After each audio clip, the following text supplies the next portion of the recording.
Com a palavra agora, para o grande expediente, o deputado Edinho Araújo, PMDB de São Paulo. O senhor tem 25 minutos.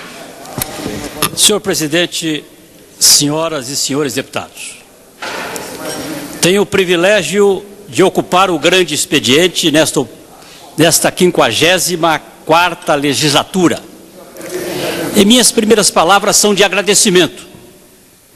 Primeiro, aos 100.195 eleitores que me honraram com seus votos, a minha família, amigos e colaboradores.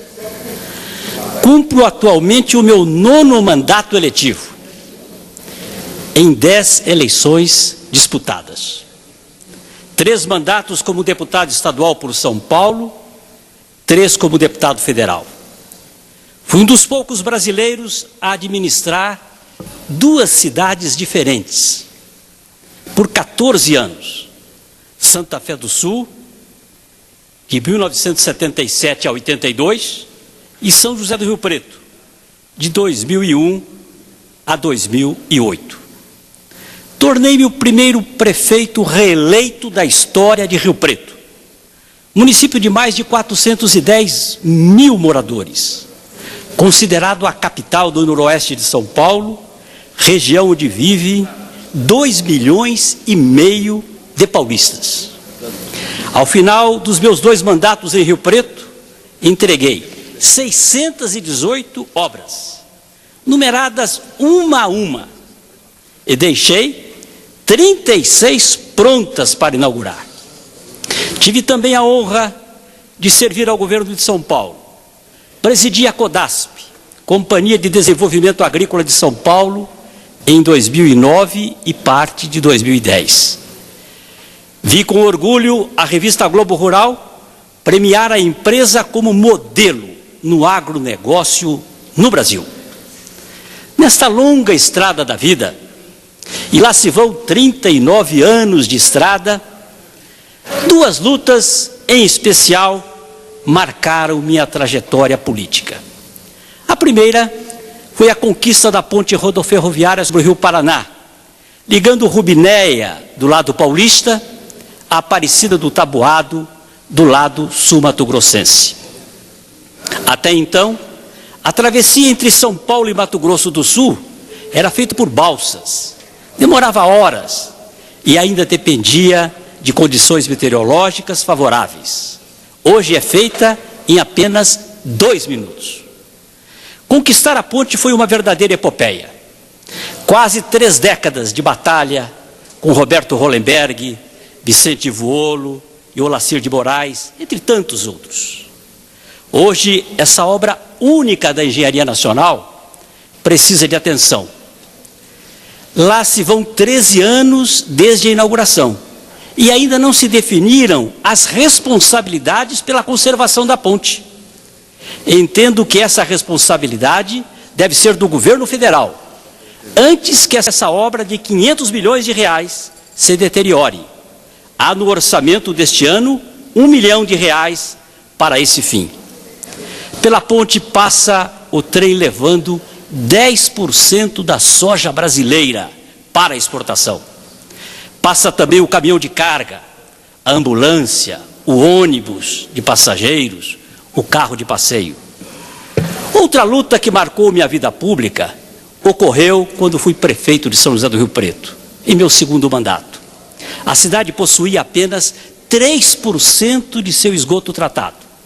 Mais de 75 milhões de litros de esgoto doméstico e industrial eram despejados diariamente, transformando o Rio Preto e seus afluentes em vias caudalosas e mal cheirosas. Vossa Excelência, permite, deputado Edinho Araújo, uma breve intervenção, discurso de Vossa Excelência. Pois não, deputado Mauro Benevides, com muita honra, cedo a parte a Vossa Excelência. Deputado Edinho Araújo, eu quero saudar a presença de Vossa Excelência na tribuna da Casa na tarde de hoje, neste grande expediente. Ainda mais porque, tendo sido companheiro de Vossa Excelência em legislaturas passadas, sobretudo naquela em que exercia eu a presidência do Senado e do Congresso Nacional, eu me permito oferecer o meu testemunho do trabalho que Vossa Excelência aqui defendeu tão proficientemente, mostrando as suas excepcionais qualidades de homem público. Qualidades que foram comprovadas também no exercício de outras funções relevantes, inclusive chefiando 2 municipalidades importantes do grande estado bandeirante. Vossa Excelência tem uma tradição de luta e, numa publicação recente que eu tive o privilégio de receber, ali se constata admiravelmente todo o seu percurso amparado no apoio e, naturalmente, nos aplausos dos seus co-estaduanos. Se hoje Vossa Excelência volta ao plenário da Câmara dos Deputados com a mesma força e, naturalmente, com experiência e tirocínio bem maiores, eu posso e arrisco mesmo a destacar e a alvitrar que Vossa Excelência terá nessa legislatura a mesma postura de dignidade que tem assinalado e tem inspirado toda a sua trajetória na vida pública brasileira. É uma homenagem que eu quero prestar a Vossa Excelência pela identificação que temos, identificação de tantos anos e, sobretudo, nesse momento de reconhecimento ao seu talento e ao seu espírito público. Quero agradecer as palavras do deputado Mauro Benevides, esta figura ilustre da política brasileira, que honra não só o Ceará, mas todo o povo brasileiro, por onde passou, desde a Câmara Alta, o Senado, na Câmara dos Deputados, tem sido um exemplo para todos nós. Agradeço, com certeza, o depoimento e a parte de Vossa Excelência me honra sobremaneira. Dizia sobre a estação de tratamento de esgoto em São José do Rio Preto, onde investimos mais de 120 milhões de reais em uma das mais modernas estações de tratamento de esgoto do país. Hoje, São José do Rio Preto vive situação ímpar. A cidade vê o seu principal rio e os córregos da bacia recuperarem a fauna aquática e a mata ciliar. Hoje, de volta a esta casa pela 3ª vez, mais vivido e experiente, quero conclamar meus pares a pensar grande. Precisamos fazer as reformas que a sociedade almeja e que há décadas frequentam os discursos de posse, as páginas dos jornais e as pautas legislativas, mas que jamais saem do papel. O presidente Lula iniciou a reforma previdenciária, mas até agora falta a 2ª etapa, a regulamentação da matéria. Considero a questão previdenciária grave e que deve voltar urgentemente à cesta de preocupações da presidenta Dilma Rousseff. Na área fiscal, há distorções. Não é possível, por exemplo, que cidades vizinhas, separadas apenas por um rio, tenham regimes tributários tão diferenciados, de forma que um lado atraia todos os investimentos e o outro enfrente um êxodo de empresas. Isto acontece na fronteira paulista com o Mato Grosso do Sul. 12 cidades paulistas da barranca do Rio Paraná estão pedindo socorro. Os impostos mais baixos levam os investimentos para o lado de lá do rio, no Mato Grosso do Sul. Para acabar com esse disparate, estou fazendo uma indicação à presidenta Dilma Rousseff, para que o regime tributário especial da SUDECO, Superintendência de Desenvolvimento do Centro-Oeste, seja estendido ao lado paulista, para os municípios lindeiros. Senhor presidente, imagino que as pessoas de boa fé, que nos colocaram entre os 513 privilegiados brasileiros, que compõem esta casa, esperam de nós um compromisso de mudança. Se de fato pretendemos resgatar a imagem do parlamento, devemos dar o exemplo com muito trabalho e coragem. Coragem para enfrentar as grandes questões da vida nacional e procurar resolvê-las, superando o ceticismo crônico instalado na população. Coragem para, enfim, regulamentar a emenda 29, que estabelece percentual obrigatório de investimento da União na área da saúde, regulamentação que está emperrada nesta casa há uma década. A população brasileira precisa nos enxergar trabalhando em seu favor, Sei da seriedade e disposição dos nobres pares desta 54ª legislatura. A Câmara Federal pode e deve criar uma pauta positiva de urgência, aproveitando o calor da posse. Temas momentosos não nos faltam. A pequena agricultura brasileira faliu.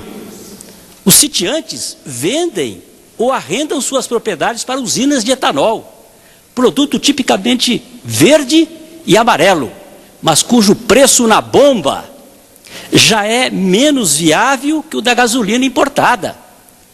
A cana que gera o álcool e o açúcar ajuda a produzir também graves distorções sociais. Atrai a mão de obra barata de regiões menos privilegiadas do Brasil, multiplicando os problemas ao invés de resolvê-los. As viúvas da cana sofrem na terra natal dos migrantes. Estes constituem novas famílias nas cidades de destino. O resultado é também a sobrecarga nos sistemas de saúde e educação dos pequenos municípios paulistas, gerando também forte demanda na área da assistência social. Deputado Edinho Araújo, Vossa Excelência me permite uma parte? Com muito prazer, deputado Fábio Tradi, é a honra de me conceder uma parte. Eu não quero, eu devo parabenizar Vossa Excelência pelo acerto das teses que sustenta por ocasião do seu pronunciamento no grande expediente. De fato, a cada início de legislatura, propostas, novas teses e teorias surgem como se fossem o carro-chefe do legislativo nos próximos 4 anos. E nesta legislatura nós estamos observando que 2 teses principais se levantam a dizer que o nosso Poder Legislativo Federal deve protagonizar a agenda institucional brasileira, a reforma política e a reforma tributária. Esta última, insinuada com brilhantismo no discurso de Vossa Excelência, atesta um descompasso que nós podemos constatar, inclusive observando a biografia ilustre de Vossa Excelência, que foi prefeito de São José do Rio Preto, um brilhante prefeito, municipalista que é, mas que quando observamos a repartição tributária, a participação no bolo tributário nacional dos entes federados, nós observamos com muita tristeza, daí porque o acerto da tese de Vossa Excelência, que os municípios brasileiros infelizmente vivem de migalhas, de sobras. Daí porque parabenizo Vossa Excelência, porque coloca o Poder Legislativo como protagonista da agenda política institucional do país. Muito obrigado, deputado Tradi. Eu tenho a honra de ter sido colega do seu pai, deputado Nelson Tradi. Conheço o seu irmão, que é prefeito da capital do estado do Mato Grosso do Sul, Campo Grande, Nelson Tradi. E sei, portanto, da tradição da luta em favor dos municípios e de um novo pacto federativo. É exatamente nesta linha que nós queremos dar sequência a esse nosso pronunciamento.